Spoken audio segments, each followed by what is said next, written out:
Okay, and we're back. Alright. With surprising strength, Dipper pushes you through the door as Mabel opens it, and you stumble into the kitchen, look up, and... oh, goodness. Guys, he looks like Stan. No lamp eating.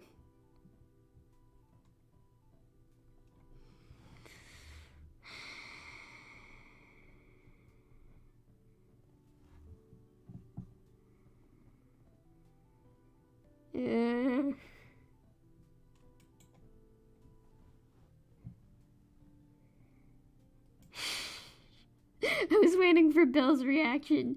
Holy shit, that's hot! Yep, Bill. Yep, good for you.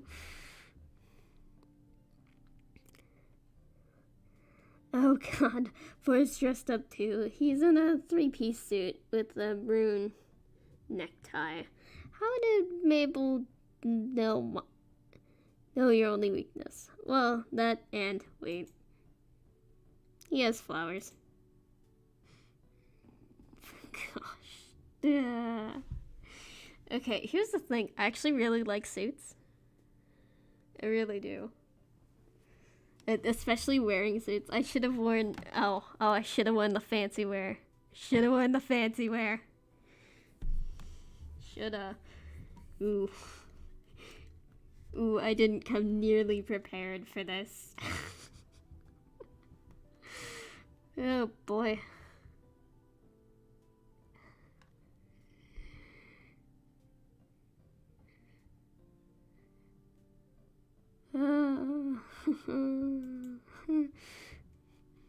You make eye contact after examining one another, and you feel your face flush as red as Mabel beams, clapping her little hands together. Yay, now it's the moment we've all been waiting for. It. The male further dinner date of dreams. I know Greg Ford would be hopeless on a romantic dinner date on his own, so I'm here to make this one perfect.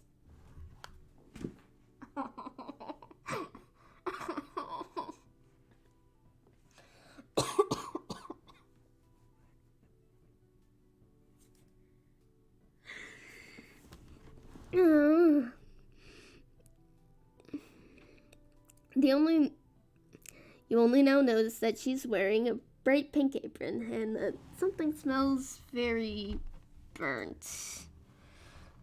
Mabel. Dipper pushes you further into the kitchen and Mabel shoves forward. And the two of you stumble, almost colliding with one another. Ford straightens up and clears his throat. His face is as red as his tie. Well, these are for you, Marcus. You take a closer look at the bouquet and discover that a third of the bouquet are real flowers. Wait, that a third of the bouquet are real flowers? Huh. They look to have been picked from outside the shack. Oh boy. Another third are pipe cleaner flowers with glittery petals and another third are sunny lilies. Oh, no. Mabel, why? Mabel, why? Judging by both Ford and Dipper's paper cups and Mabel's sparkly, sticky fingers, they collaborated to make your bouquet themselves. Oh, oh no. Oh, boy. This is the cutest thing you've ever seen in your life.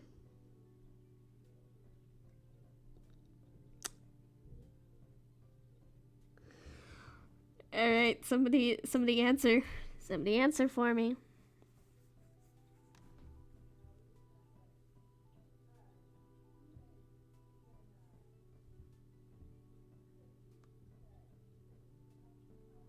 Somebody pick.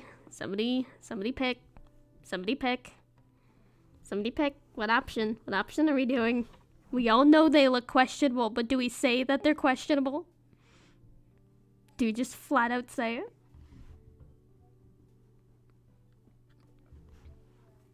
I didn't know you folded origami. Okay. Didn't know you folded origami. Oh, well, yes, a little. Dipper made the majority of the flowers, but he needed help curling the lily petals. That was my contribution. Great Uncle Ford, you did way more than that. You picked the colored paper that the lilies were gonna be, too. They're red, of course. From your limited knowledge of color symbolism, the message is clearly sent across, and you flush as scarlet as the lilies. Oh, God. Thank you, Ford. They're beautiful.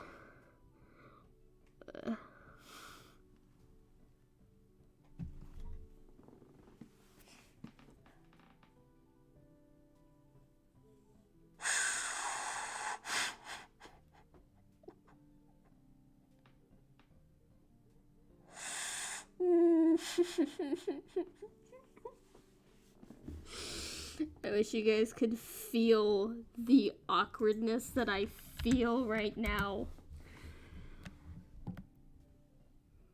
Oh.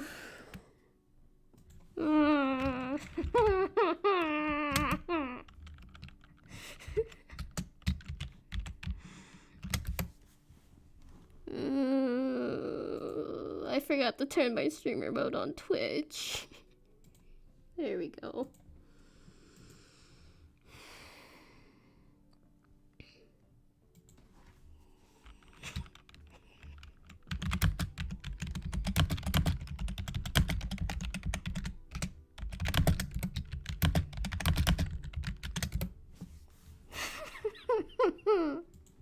Oh, gosh.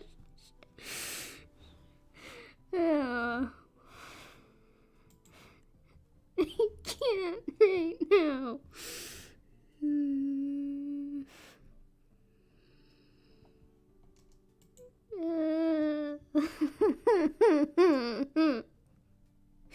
Guys are just the worst.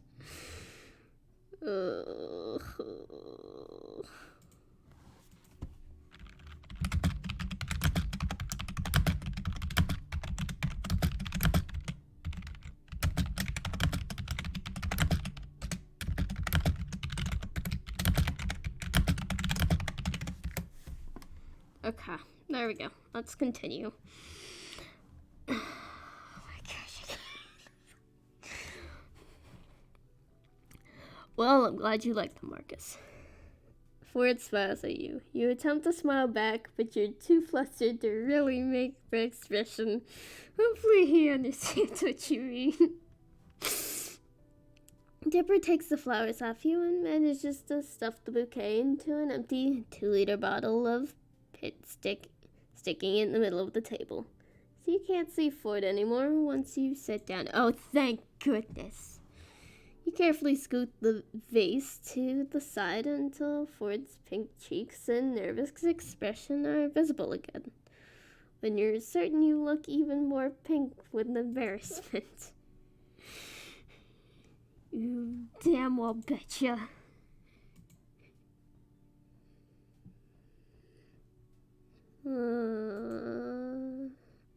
Well, I'll leave you guys to it then. Chef Mabel, you ready? Sure. Sure, bro. So ready. Gosh. Mabel is standing on the stool, readying 2 plates of food, the contents of which you can't see yet, due to the mass of her hair and Dipper's hat. Ford waves at you when you turn to him, leaning forward so he can whisper to you. Do you have any idea what's going on over there? They're obviously planning to poison us with their spaghetti. As long as there are no Brussels sprouts in the mix, I will pull through. Just a love of jelly beans, so whatever happens, I'm eating all of those. It's the top one. Well, somehow I doubt that my great niece and nephew would plot something that sinister. It's a joke. It's a joke, Ford. Yeah, if somebody said that to me, I probably wouldn't get it either.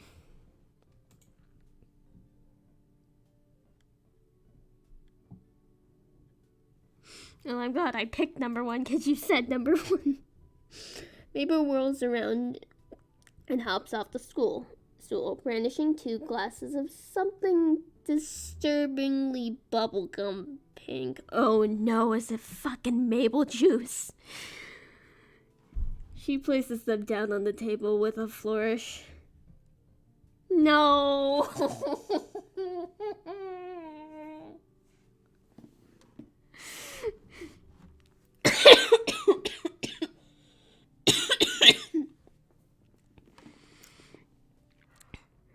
Ta-da! 2 tall glasses of maple juice.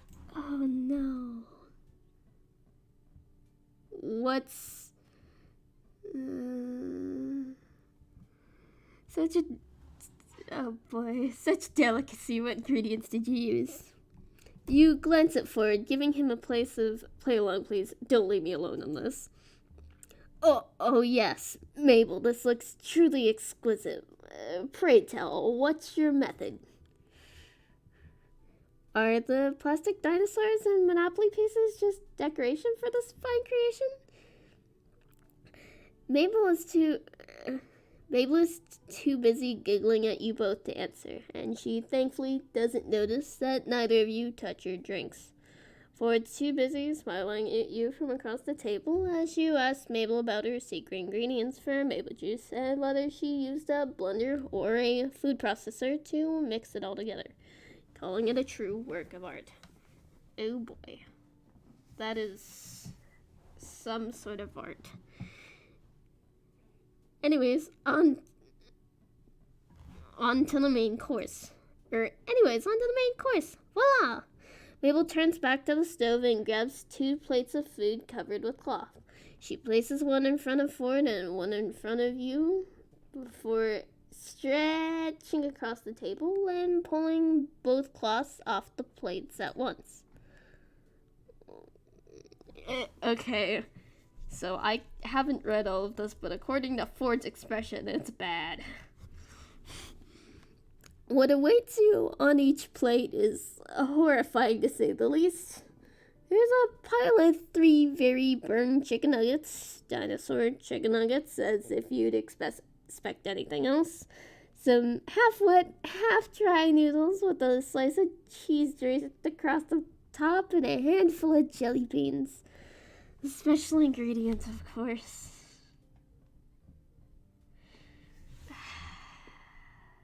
Mabel.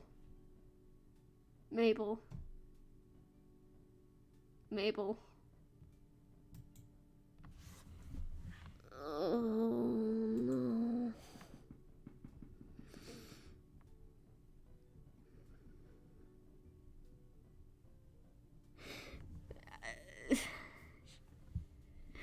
Okay, here's the thing. If it was a normal situation, yeah, sure. Dino Nuggies would be the frickin' bomb. But this is supposed to be like a date. And from my knowledge of dates, and trust me, I have like no knowledge of dates. I've never even been on one. But from my knowledge of dates, dinosaur chicken nuggets don't go over very well.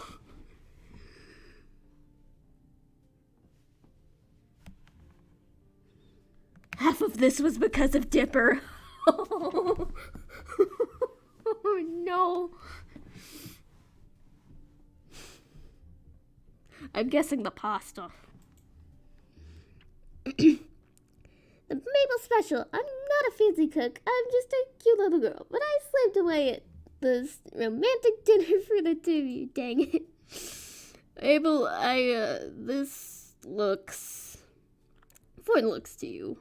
Panicked.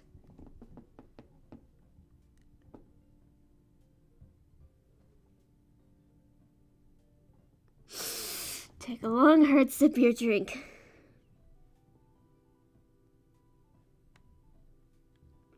Mabel looks despondent. Are you not hungry? No, I am starving, even. I'm just carefully considering what to eat first.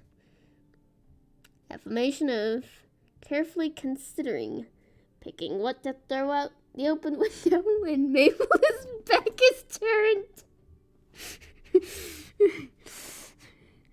Yes, we're just thinking. Though I'm going for the most jelly beans first. Good idea. Yep, jelly beans first. You won't afford dig into the jelly beans, going as far as to try and spear them on your forks to play the part of high cuisine dinner. Ford seems to relax a little as the dinner continues, but once the last jelly bean has been eaten, the two of you go silent once again. Ford glances between you and the remains of his food. Swallow hard, Mabel's rushes in to save the date.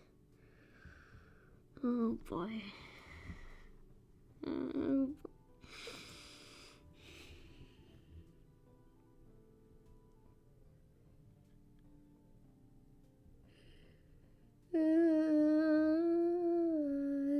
Find my stomach's a bottomless pit.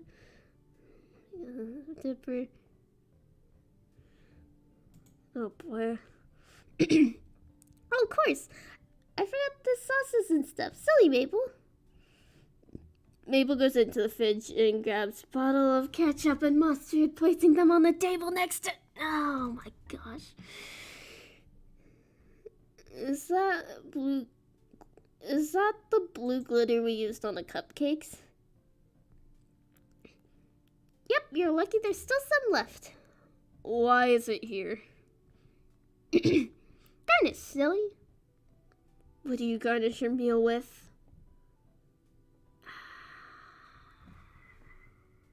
Fuck it. Just fuck it. The blue glitter.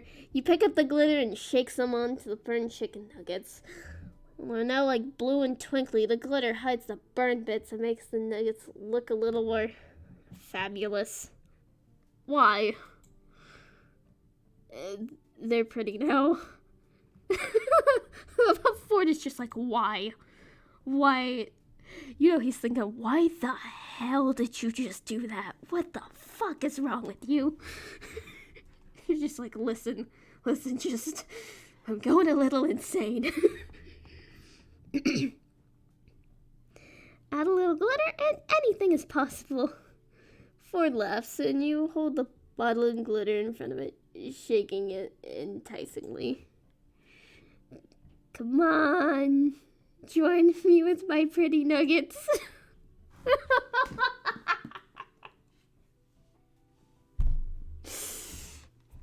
If you say so.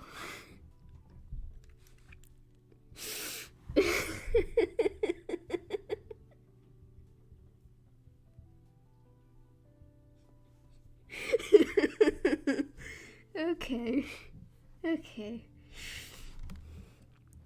Ford decorates his nuggets with glitter, and your respective plates shine under the kitchen light.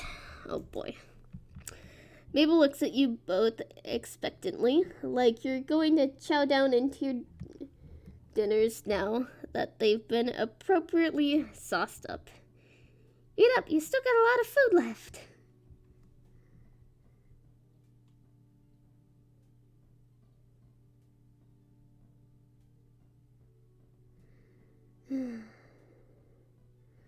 Attempt to eat the chicken nuggets. You promptly pick up one of the chicken nuggets and take a very, very small bite out of the edge. It's crispy and burnt, but edible to some extent. You swallow your bite and quickly take a sip of your drink. Ford stares at you in total awe, like you just defeated a grimoblin with one punch. You have glitter on your mouth. Oh, I do? Where? You lean forward in question, and Ford carefully reaches his arm over the table, wiping glitter from your bottom lip. Both of you flush at the gentle contact, especially all the while he's gazing down your mouth, hopefully thinking the same thing you are. There, got it. He quickly quickly sits back down in your chair and you do the same, avoiding eye contact until your face is turned back from red. Mabel squeals in the corner, clapping her hands together. Mabel stares at you both, bright-eyed and bushy-tailed, waiting some sort of magic to happen. You swallow nervously and look forward before you cup your hand at the side of your mouth, holding your mouth words from Mabel's ear. I have an idea. You tap your head with your other hand, serrating your idea further. Ford gestures across the table as if to say, the floor is yours.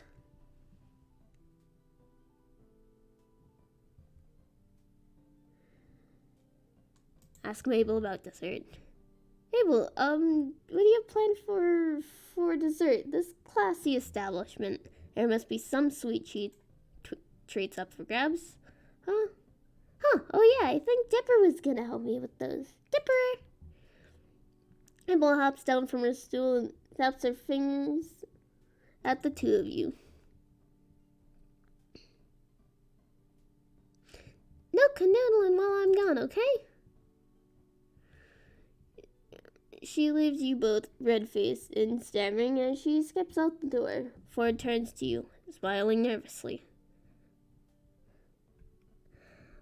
Marcus, I know Mabel tried her best, but I'm not accustomed to the dating game, as Stan calls it. For the first time in a while, I don't know what to do.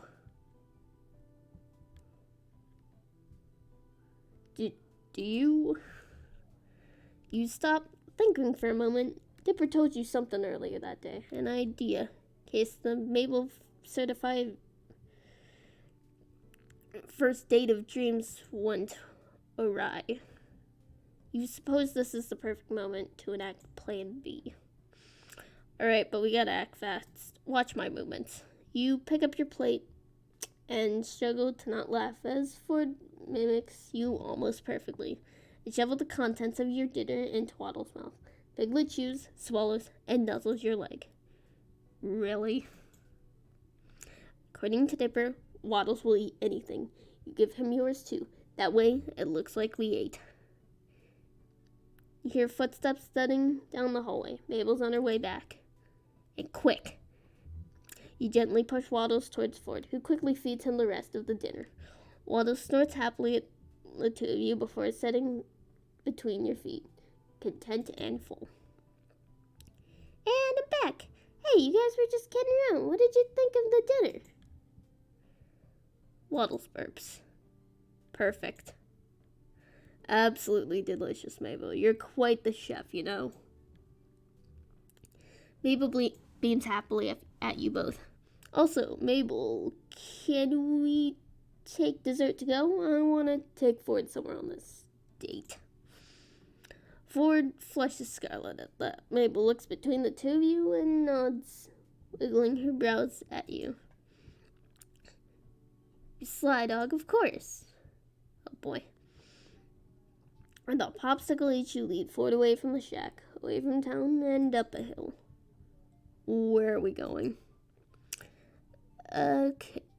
Oh, this is it, but you point upwards with your popsicle and meteor shower. The timing almost seems too perfect. I didn't want to miss out on seeing it with you. Oh boy. You both blush as you sit down, shoulder to shoulder. I'm surprised you went looking into meteor showers, Marcus. Well, after our last time searching for anomalies, I got curious about other celestial stuff.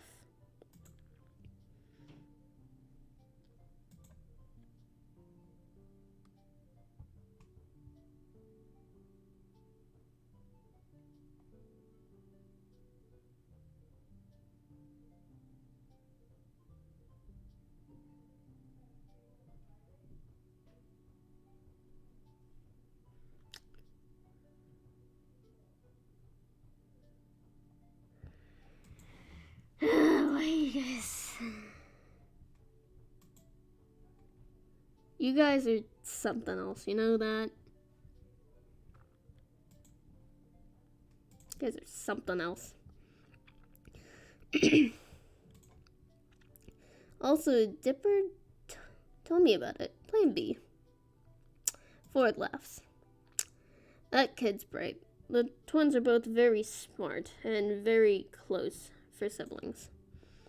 Ford pauses, and it's obvious there's something on his mind.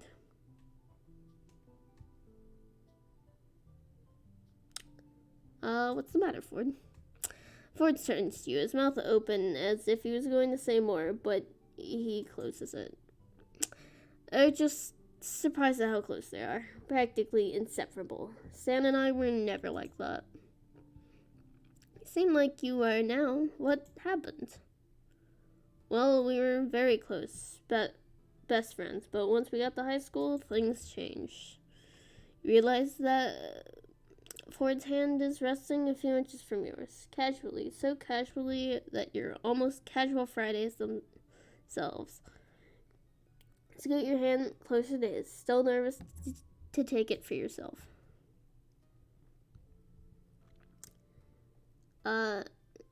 Did something happen? Well, yes, something happened. Ford sighs, leaning back on his palms. He notices your hand near his, thinks for a moment, but decides to keep talking instead. Stan and I had planned since we were children. We were going to get on a boat and sail far away from our New Jersey home. Far away from our family, friends, everyone. Just him, me, and the Stanamore, the boat we fixed up. I had a chance and a mission to a college of my dreams. My other dreams, anyway. I always thought the Stanamore was a lost childhood fantasy, and that one day we'd grow up and go on our separate ways. We wouldn't be as close as we used to be. My acceptance into said college hinged on the results of my science fair project, perpetual motion machine that I designed. The machine was flawless. The calculations were triple-checked, and I had rehearsed my full presentation in preparation. I could practically see myself at university, studying with endless resources at my disposal, and getting several doctorates. Ford sides again, rubbing his temples. But the day of the science fair, the admissions team from the university were there, in front of me, ready to view the machine. I pulled off the cloth cover, and it was broken. My entire future was ruined. Oh, Ford. A perpetual motion machine has one job, to not stop.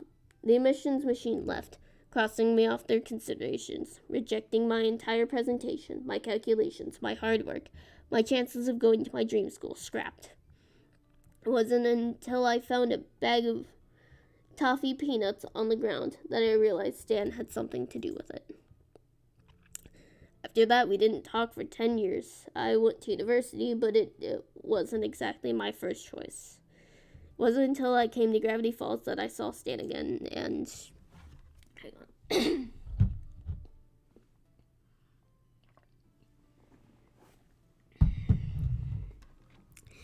He cuts himself off sharply, deep in reflection. He looks so heartbroken, so sad.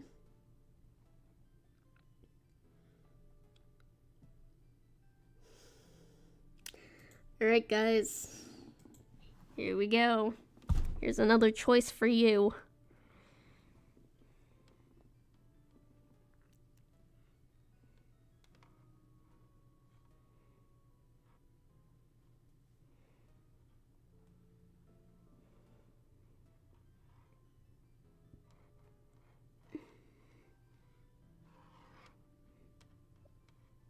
Two.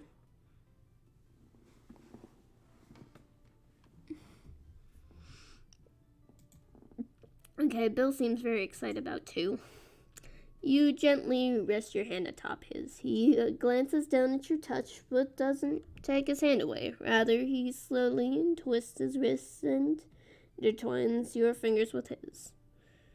You don't have to keep going if it hurts.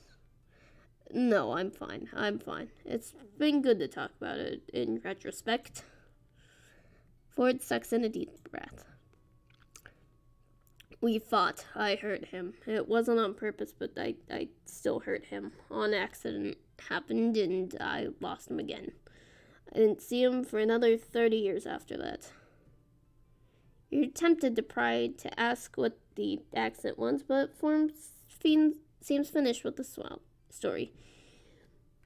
He swallows nervously, awaiting a response.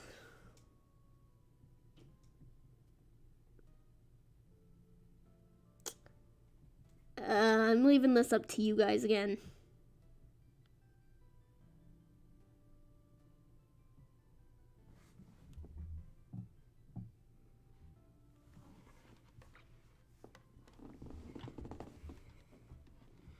One, two, or three.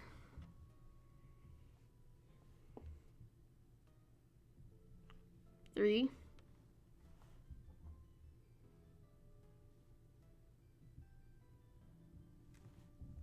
Okay, you both say three. People change. Ford looks up at you when you say that. Brow furrowed. People change, Ford. You were a different person then.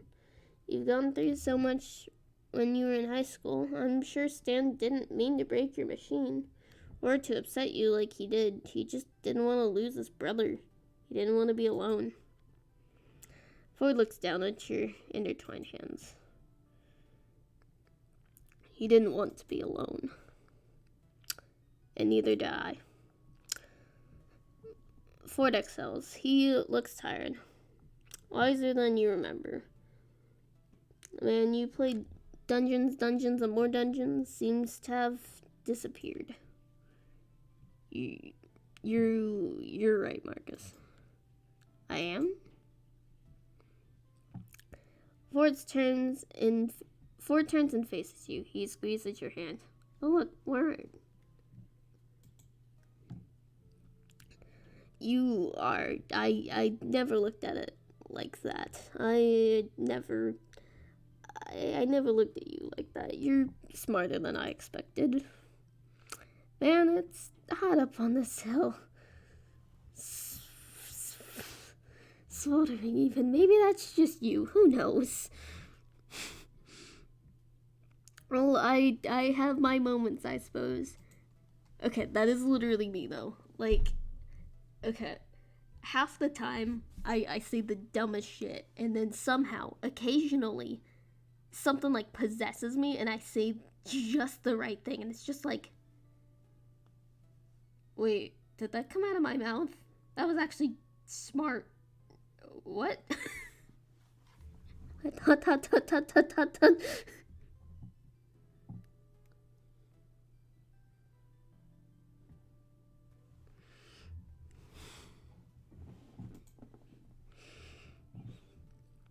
Oh, I have my moments, I suppose.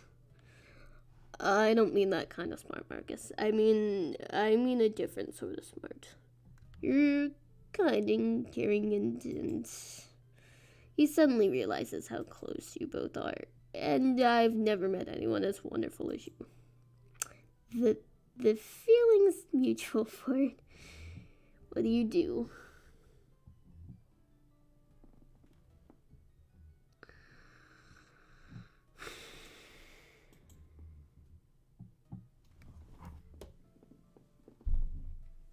Chat. Hey, chat. I know this is the moment that you guys have been waiting for.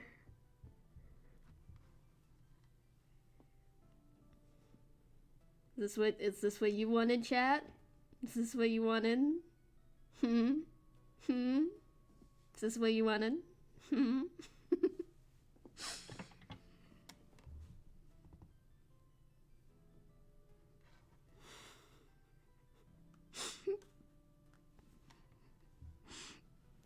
I'm surprised you guys haven't, like, clipped any shit yet. Like, this entire stream has just been a ride. I'm getting ones.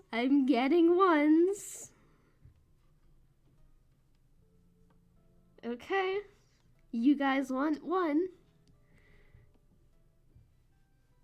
You guys want one. Kisses cheek. You lean forward a little. Ford stiffens. Are you sure that... Ford? You cup his cheek in the palm of your hand, duck to the other side of his face, and gently press your lips to his cheek. His cheeks both flush pink, and you can feel the warmth under your fingertips. Wow. Better than the burned chicken nuggets. Ford snorts, resting his forehead against yours. Far better. Unbelievably better. I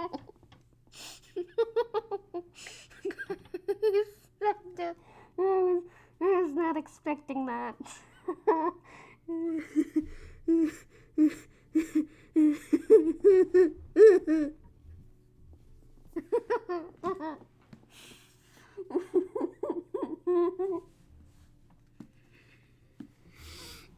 Oh my gosh, you guys are awful.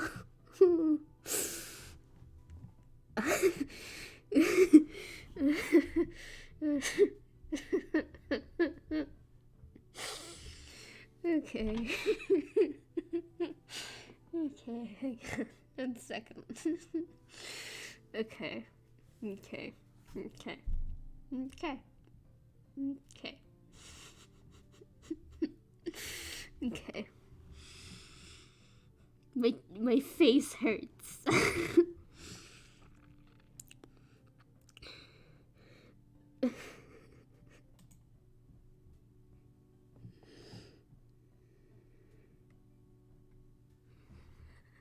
I swear to fuck, if you submit that into my Discord, I will die.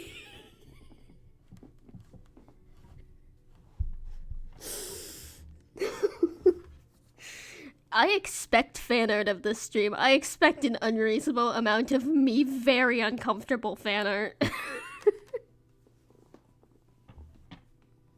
If nothing comes out of this stream, I will probably be upset, because there should be something to come out of this stream. There's been enough moments here where I have been wanting to just die inside and just shrivel into the floor that you guys should have some sort of content.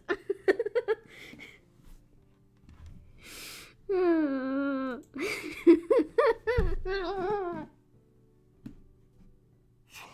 hate you guys sometimes.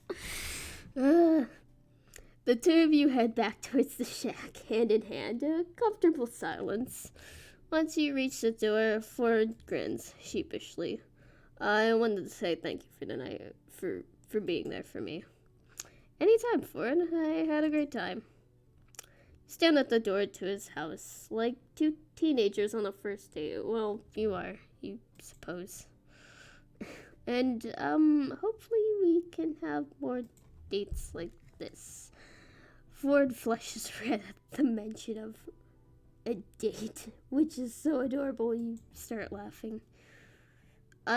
Yes, we shall most definitely have to engage in more of these dates with you and myself dating.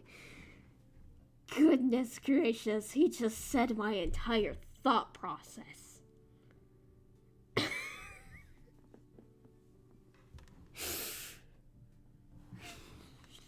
Oh, trust me, Bill.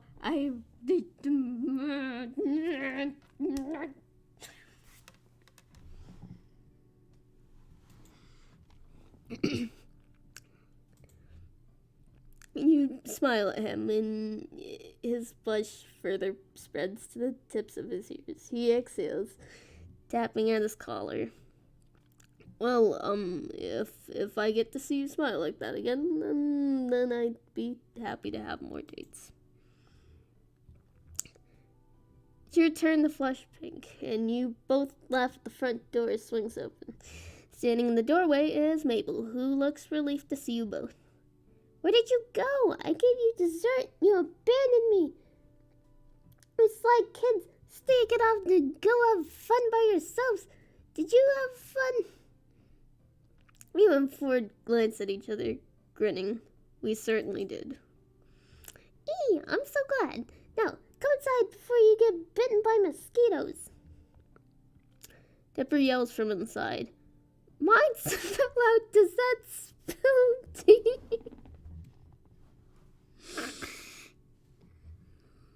Mine spell out. Does that spell dirty? Okay. Both yourself and Ford shout, what? Simultaneously at that. He's making that up for comedic effect. They really just look like a cat ball today. Dipper appears at the front door with Mabel scratching at his arm. Yeah, I did. You want to see the cat ball, though? Turn to Ford, who looks very excited to see his connect-the-dots mosquito bites. We'd love to, Dipper. I bet it doesn't have 6 toe beans. Ah, toe beans. Come, Dipper, I want to see now. Mabel grabs you, Dipper grabs Ford, and you're both tugged into the shack. Your laughter echoing into the woods around the house.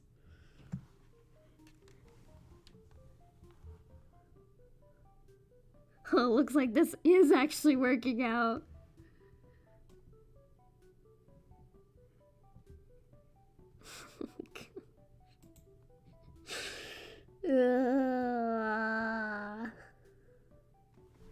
What's up? Here you go. Here's a full face cam. Here, I'll even take off my headphones for you, kiddo.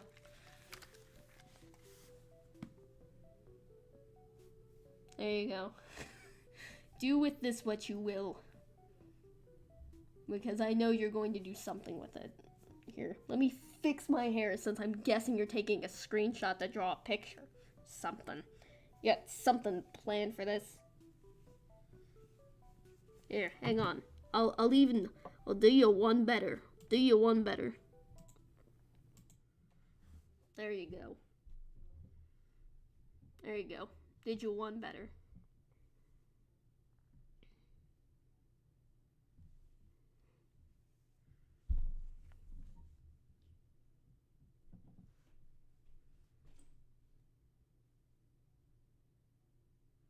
Are you happy now?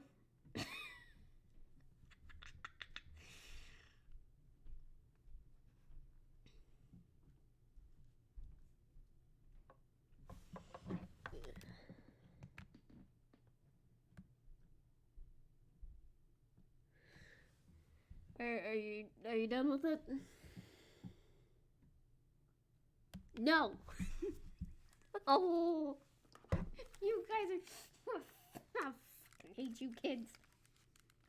Kids are the worst. I hate you kids.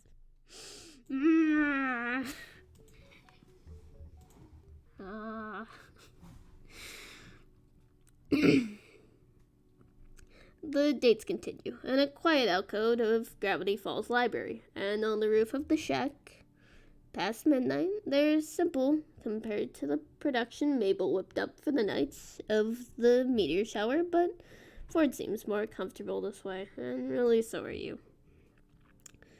You've learned more about him, but it's like he's still holding something back in your conversations. It feels less like he's spent a year away sailing and more like he's spent half of his life in another universe. Foreshadowing?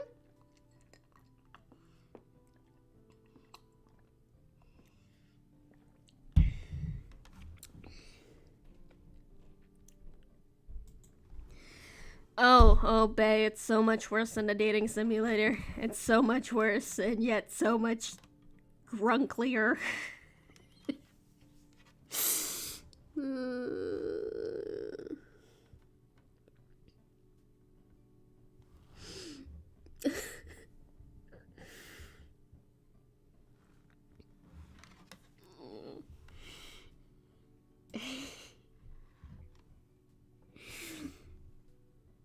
For instance, during that afternoon at the library, he had attempted to print nearly 3 decades worth of academic papers in physics, and you had to remind him about the existence of PDF downloads and USB drives. But whatever past he's hiding, you're not sure you'll ever find out. Magic Stan's worked on your cars under it almost operational again, meaning that your time at Gravity Falls is coming to a close, and that today's the last date you'll have with Ford. Oh no, guys, oh no.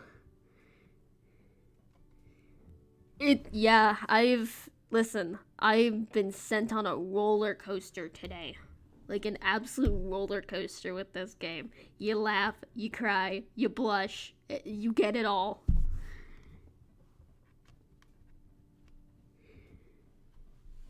Yeah. Yeah, this game. The amount of undying embarrassment that I feel a good half the time.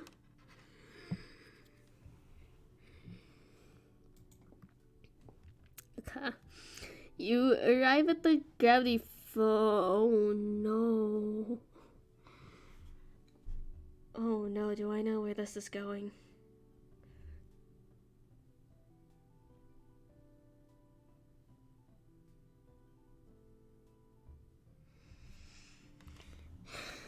You arrive at the Gravity Falls community pool just a minute after sunset. Perks. Pinks, oranges, yellows streak across the sky like a splash of maple juice. Despite it being after hours for the community pool, the front gate is open. Thanks, Dipper. And you idle inside, taking the abandoned floaties and the several Timmy's special edition soggy towel on the floor. A few minutes pass before Ford arrives. Signaled by his accidental slip on said mysterious towel and a quiet curse of his clumsiness.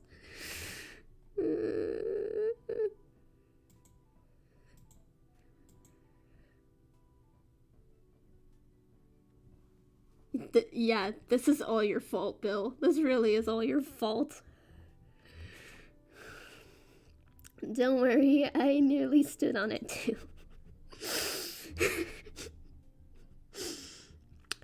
Someone must have left it behind. I'm sorry, I can't. I know where this is going, and I don't like it.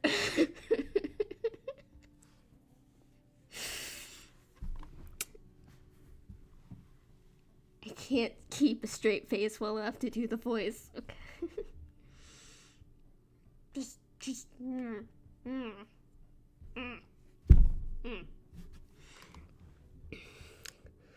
Someone must have left it behind. Though maybe for good reason.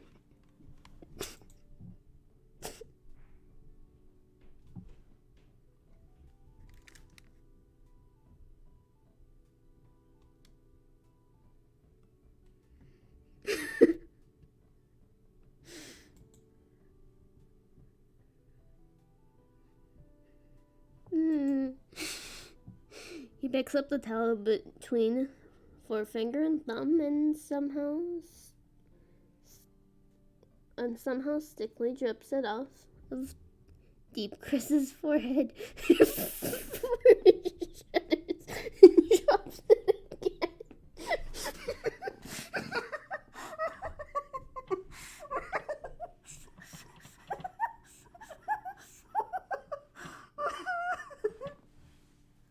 Why the fuck is Deep Chris here?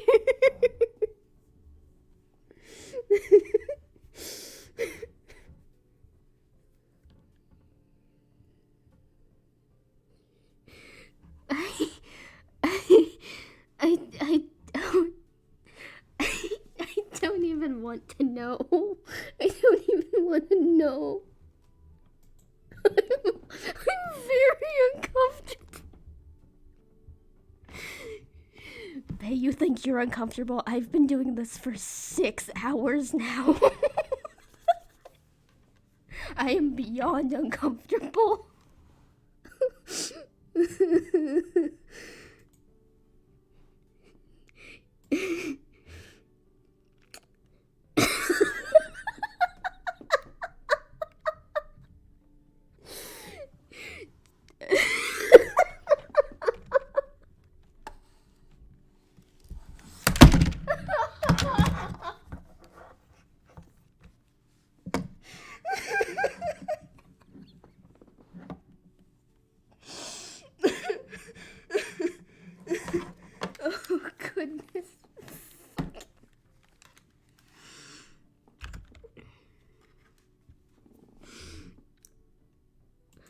I blame Bill.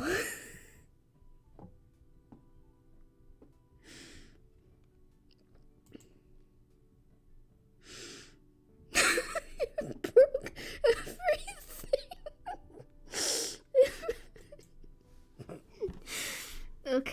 Okay.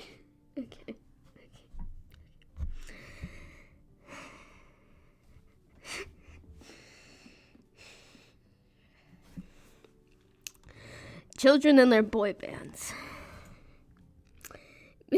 Sure, Mabel's not around to hear that. I'm fairly certain she'd disown you. At least Baba actually has some good songs back in the day.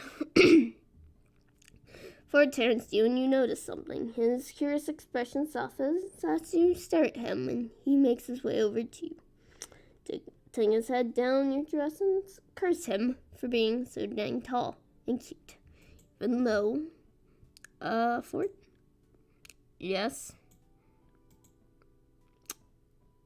You have a California fridge magnet stuck to your forehead. Shit, because of the metal plate!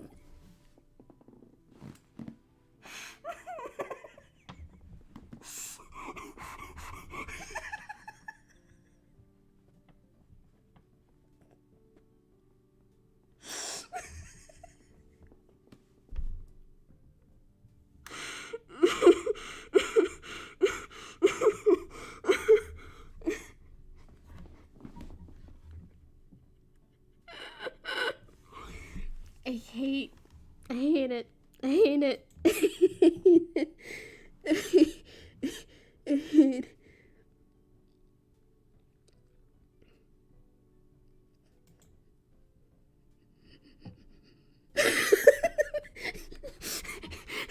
Just get bored, pull a fridge magnet out of your bag, just clink.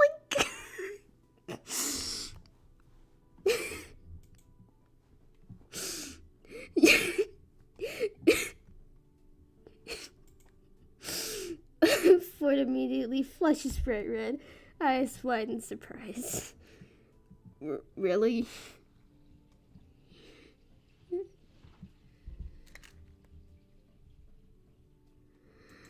Off his forehead, you pull the magnet off his forehead and examine it for a moment, and then lightly tap his nose with it.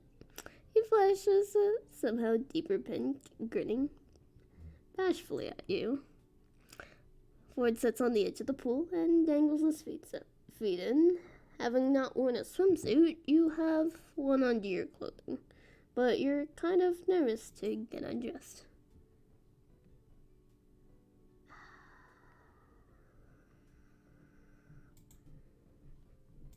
One.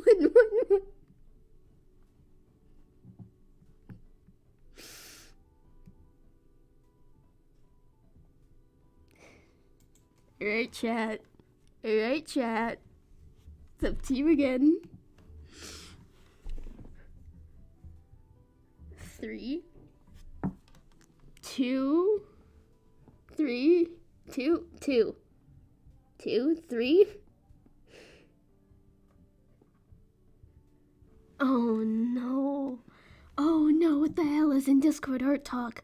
Oh no, what the hell is in Discord Art Talk? Oh no, what is in Discord Art Talk?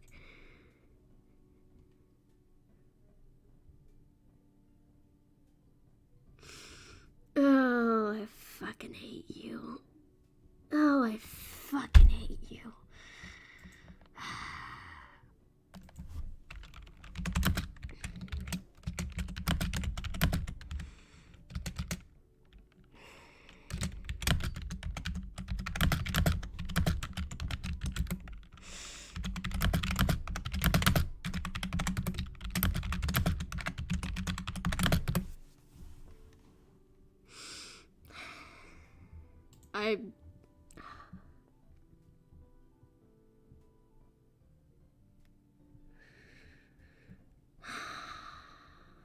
I can't believe you. I can't believe you. I looked at Art Talk. Yeah, he did something. He did something. He did something. It's not as bad as it could be, though. It could be much, much worse. Okay, 2 or 3.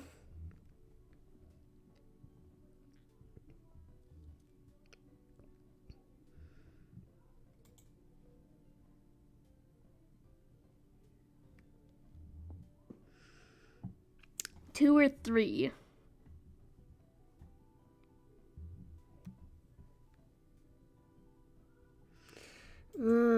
Fine. You shrug and start taking off your clothes, which promptly startles Ford into an even deeper embarrassment. You sit with Ford on the edge of the pool, swimming your legs back and forth in the water. The two of you sit in silence for a moment. Do you go swimming a lot? Me? No. I used to swim a lot as a child since we lived close to the ocean, but now, not really. Why not? Never had the time, I suppose. I was just always busy with my work when I never realized even I had a community pool until Mabel told me about it. It goes quiet again. Ford's hand skims across the surface of the water, tracing any waves with his fingers. Looks to be deep in thought, with something is troubling him. Ford, what's the matter? He looks up at you, wide-eyed and blinking behind his thick glasses. Oh, nothing. Just thinking. You stay silent and instead start swirling your finger in the water too, occasionally curling your finger around his. It's an accident, of course. Eventually, you both stop messing with the water and leave your fingers linked together, which gradually turns into hand taking yours and all of your fingers intervening. Knuckles brushing against the water. Ford falls. Out of the corner of your eye, you see his face tinted pink, and it's probably not from the sunset. He seems nervous, more nervous than on your Mabel certified date of dreams, which is strange considering the context. That one was pretty forced. Ford, do you trust me? The question comes in one breath, cut out of nowhere. His grip on your hand tightens. Yes, of course. He rubs back of his neck with his free hand, a small, relaxive gesture. 6 fingers dipping beneath the high collar of his sweater. There are things that I still haven't told you yet. Things about myself. Things I'm not sure you'd like. Of course. There's the great Uncle Ford side of things. What with Dipper and Mabel. But you, don't know what happened to me while I was studying here 30 years ago.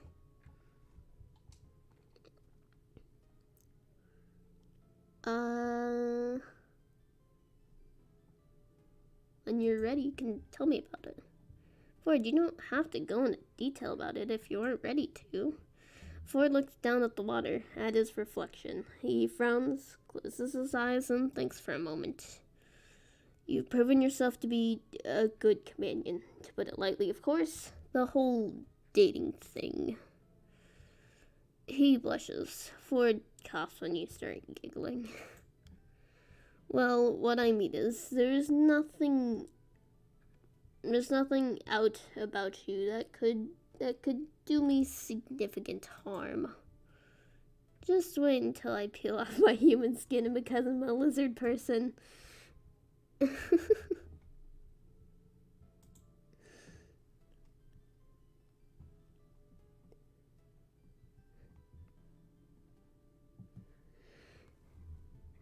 Mabel, no.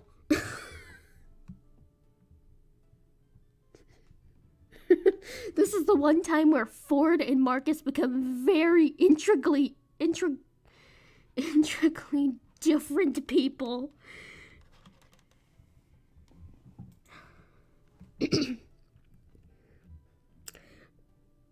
within the set of species residing on this earth, there exists a race of lizard people, and surely they walk among us, Marcus. That subject is no joking matter.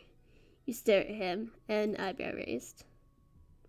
Both of you burst out laughing, the sound echoing around the empty pool, and from the corner of your eye you notice Ford scooting closer to you.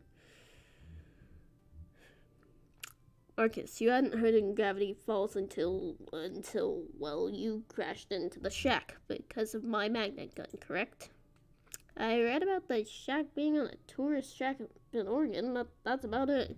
Gravity Falls wasn't even on my map. Why do you ask?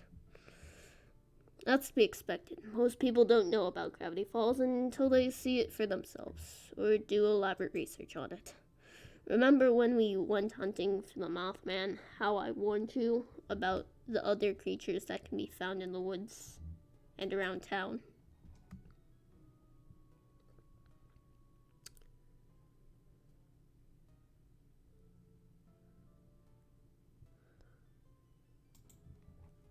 There's so many more.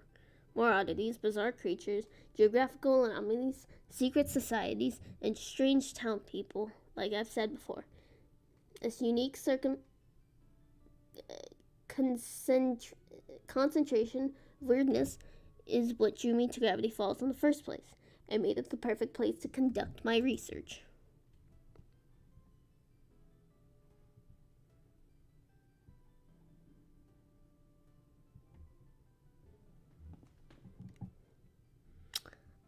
Boop. Exactly. That's what I wondered.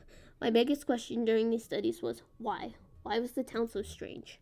I tried to find an answer, a unifying theory that would pull my research together and finally grant me success. But I hit a wall in my search. I had no ideas, no leads, with nothing and no one to help me until...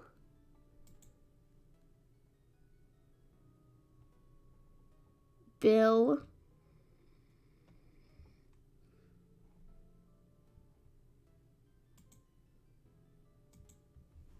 I get the feeling I know. Yeah, I was gonna say, it's your time. Till I found a being by the name of Bill Cipher! Yay! You finally got your part. You did it! Yay! You did it! Oh no, Mabel, no! Mabel, no! You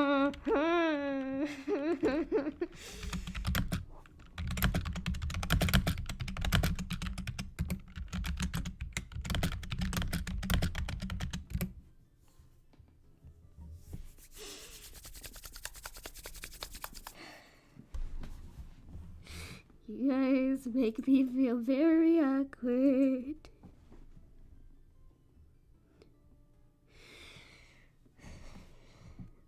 Mabel, you know what? Do your fucking worst. I dare you. I dare you. I dare you. I hope you have the mind of like a 12-year-old.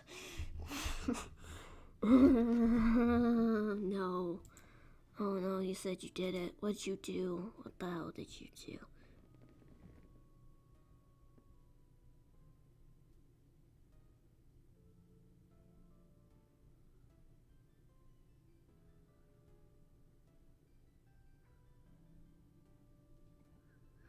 No, Aiden, no, Aiden, no. Aiden, no, don't support this. No. Aiden supporting this. Why is Aiden supporting this?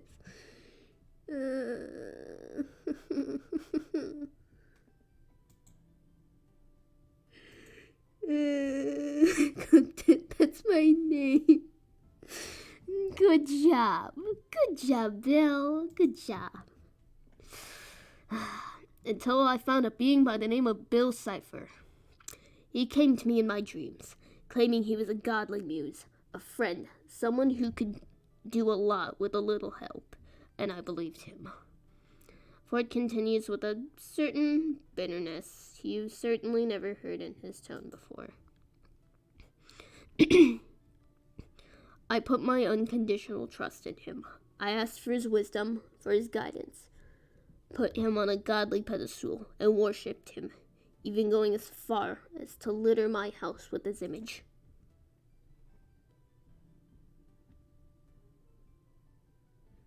Did you build the door? What happened to it?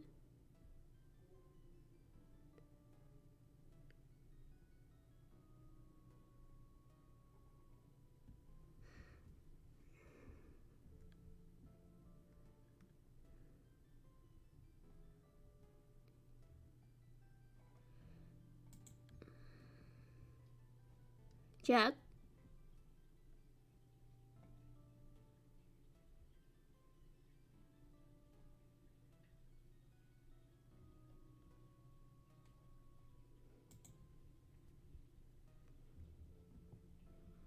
Wow.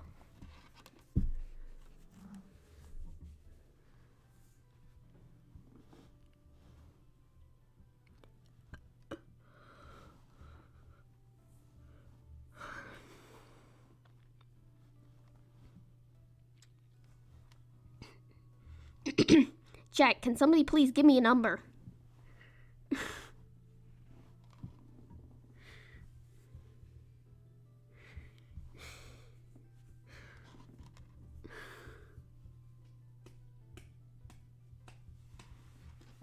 Oh.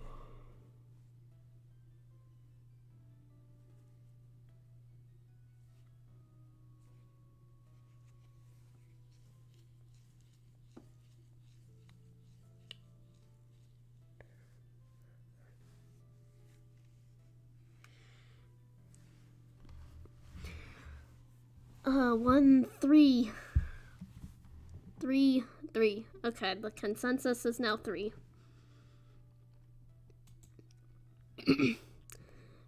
Not. Sorry, hang on.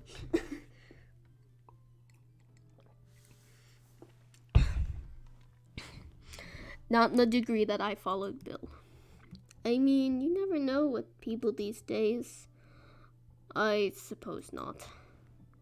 Well, when I consulted Bill about my unifying theory, he told me that my answer lay in another dimension, and that it could help me build a portal to it.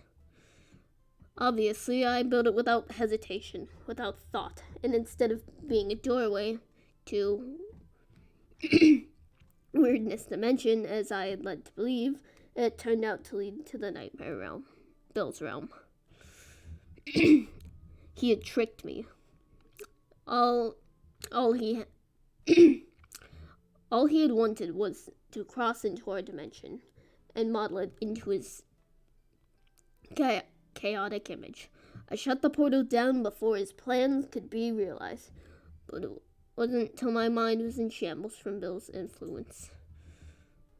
I should have ended it. I should have torn the portal down, but I had put so much effort into making it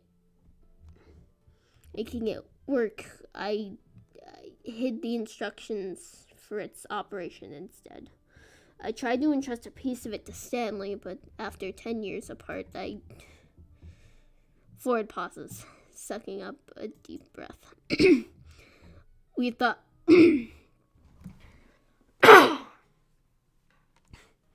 We fought in the midst of it all. One of us pushed a button and pulled a switch. The portal was reactivated that day, and I was pulled into it. I spent the next 30 years in that portal, years of searching for the answer to a new question, how to defeat Bill once and for all.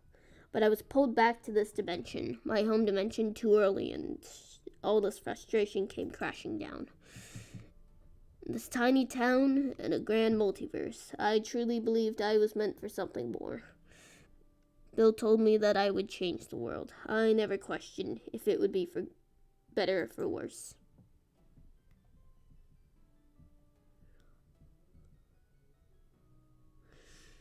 You were doing what you thought was best.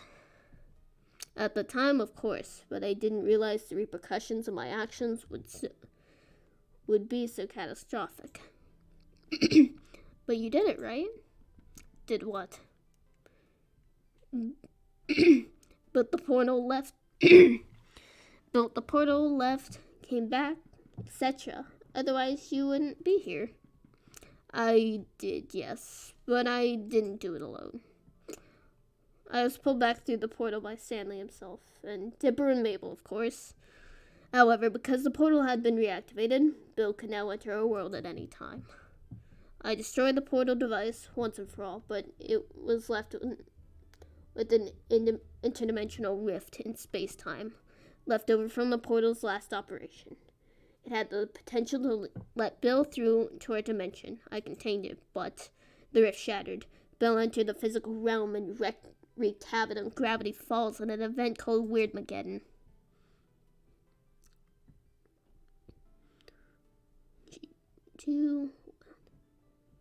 What happened during Weirdmageddon?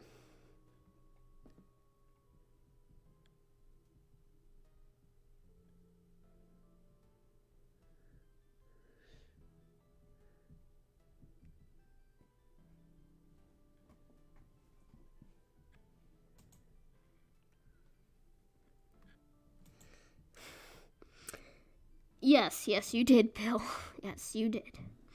It was, to put it lightly, the end of the world. It's not putting it lightly. It was the apocalypse, weirdness exploding from every corner. Anomalies even I couldn't explain. Everywhere it was Bill's doing. But he breathes out, frustrated with himself. It was still my fault. As much as I want to go back on myself and say it wasn't, I caused the whole thing. I brought Bill here. I helped him with his plan.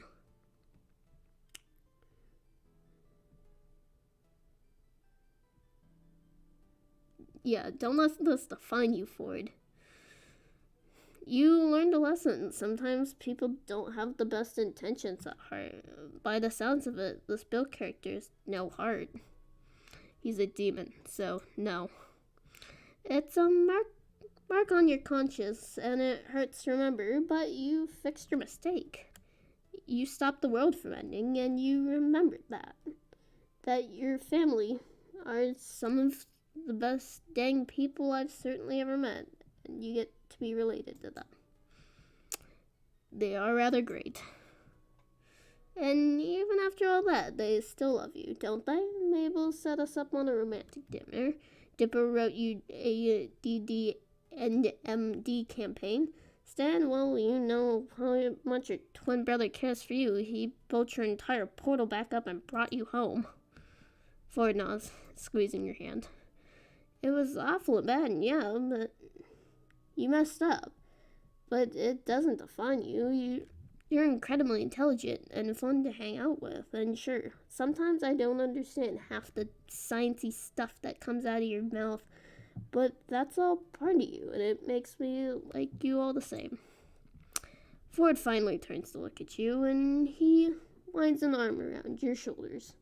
You scoot closer and complete the hug, draping your arm across his middle and hugging him tight. Thank you for listening to me ramble.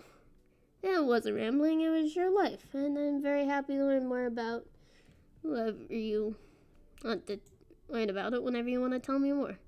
Ford pauses, thinking. My favorite snack foods are jelly beans. I hate toffee peanuts. Honestly, I kind of guessed the whole jelly beans thing.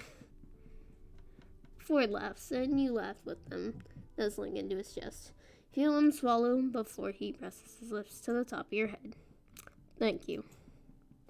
You're welcome, Ford.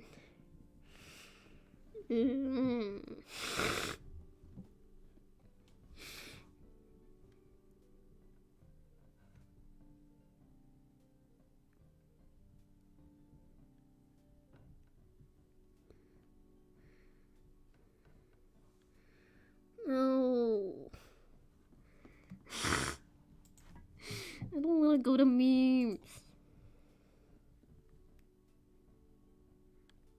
moment when you realize Seuss could have just wished for both Cypher to be erased from existence. Seuss! Shit. You're right. Yeah, that's pretty accurate.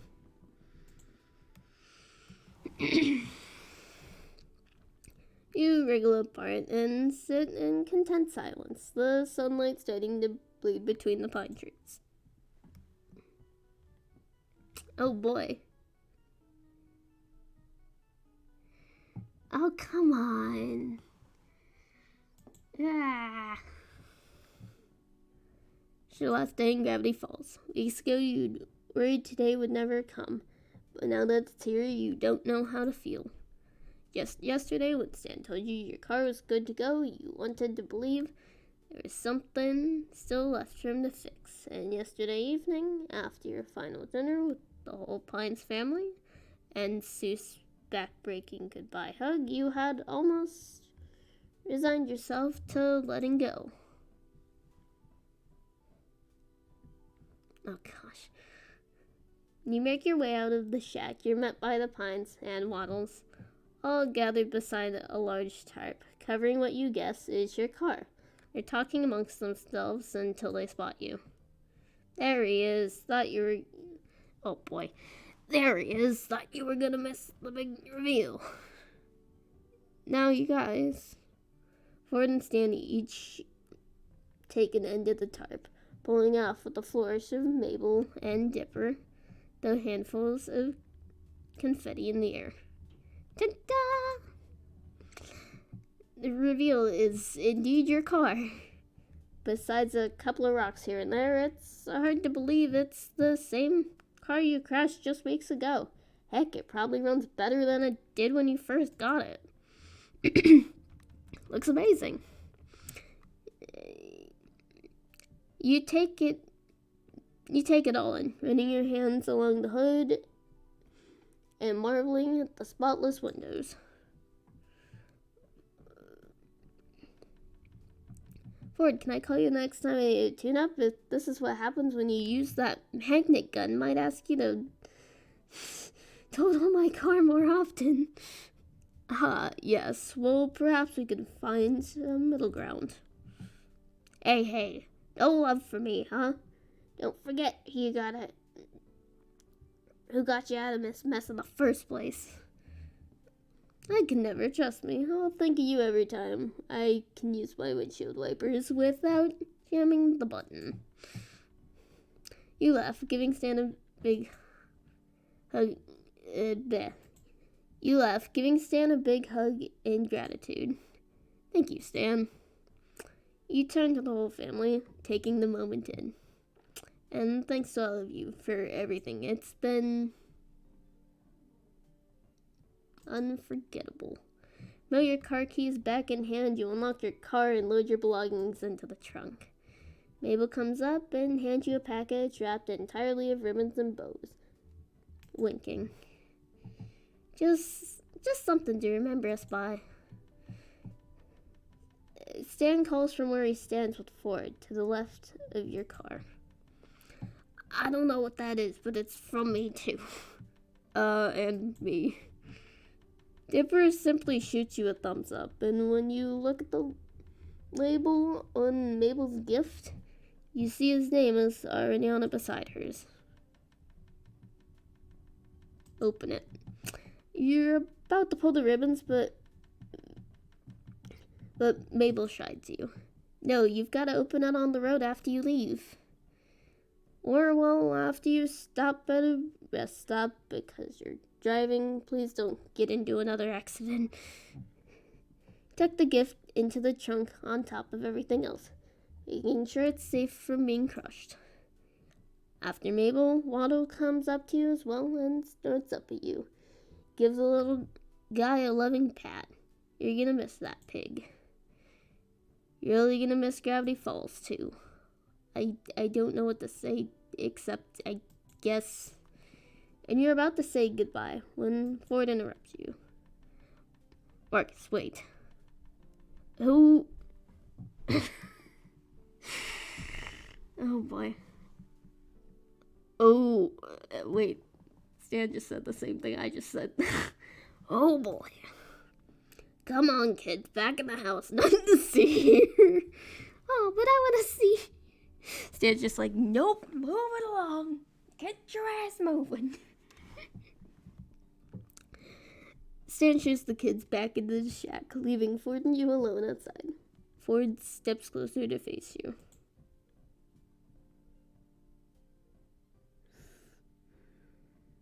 I don't want to leave.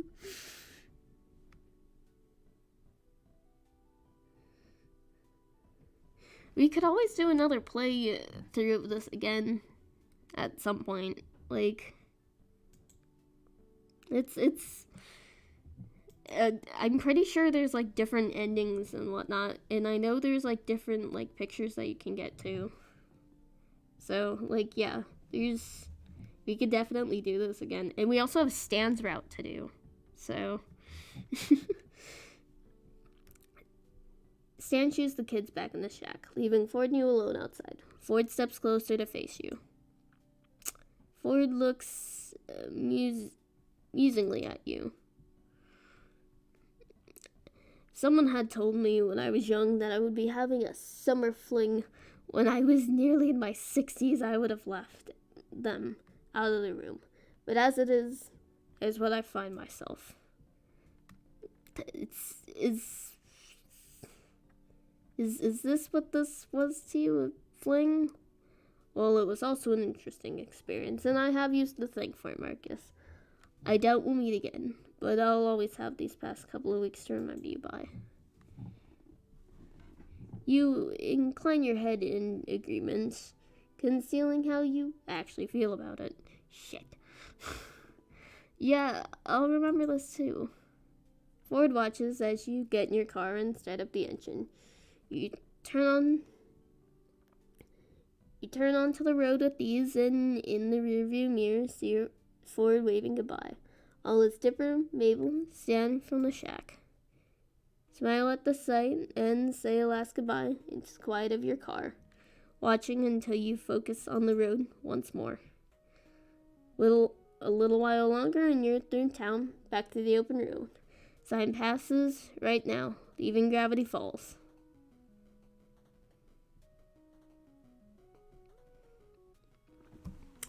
Alright guys, we did it.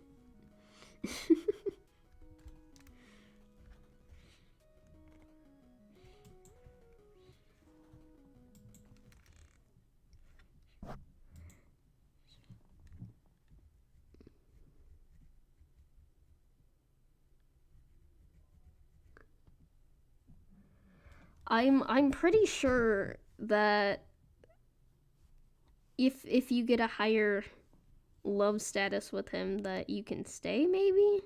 I'm not quite sure. I haven't looked too much into it or anything. But yeah, we kind of sucked. So like, yeah, we kind of sucked. But yeah, I really appreciate you guys coming by and like sticking around and whatnot. Like, this was super chill. And we have to do Stanley's route next. So yeah, let's hope for the best. So let me really quickly find somebody to raid.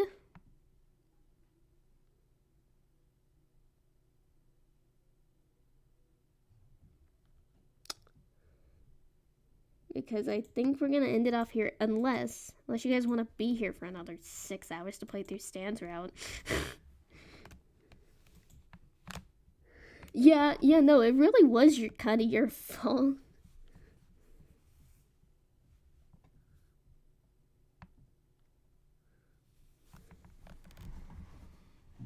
Every bad decision was made by Bill. Let's just be honest. Yeah, we might have to do this again. But yeah, is definitely an interesting experience. I was definitely not expecting the game to be as good as it was. Like, despite here, hang on. Despite my constant, how do I put this? Despite my constant discomfort, a lot of discomfort, this was pretty alright. Like, this was a pretty good time.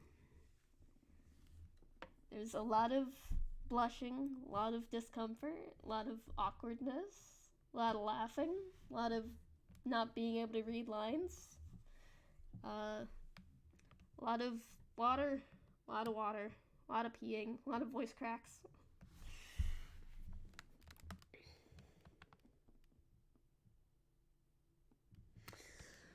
But yeah, I hope you guys enjoyed this. It was definitely an interesting experience for me.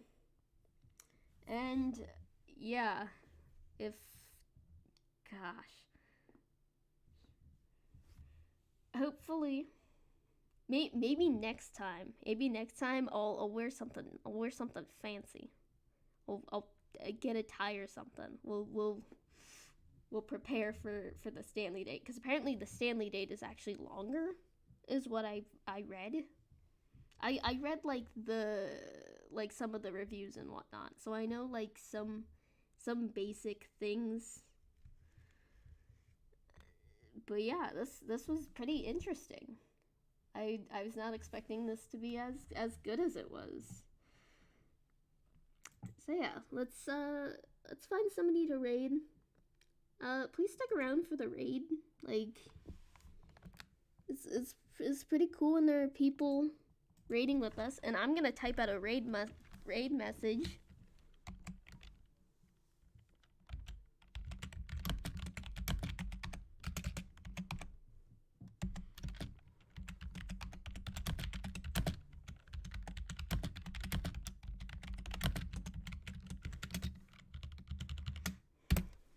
Alright guys, copy the raid message. And yeah, please spam this with me. I don't want to be the only one spamming this. Who's ready to raid? Please stick around for the raid at least. You can leave after the raid starts. Just please stick around for the raid.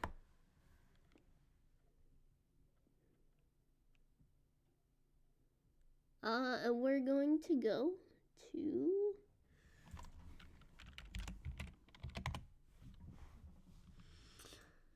We're gonna go raid Jask, because why not? I don't really think we're going to find anybody else who is playing this same game. So thank you guys for watching. I hope to do Stanley's next, and hopefully this turns out better. And maybe we'll even do a third playthrough where we have a bit more help to actually get the winnings that we want. To get the Ford. Yeah. Make sure you copy the raid message. And yeah, I hope you guys have a wonderful time. Have a good night, and I appreciate you being around. Let's raid.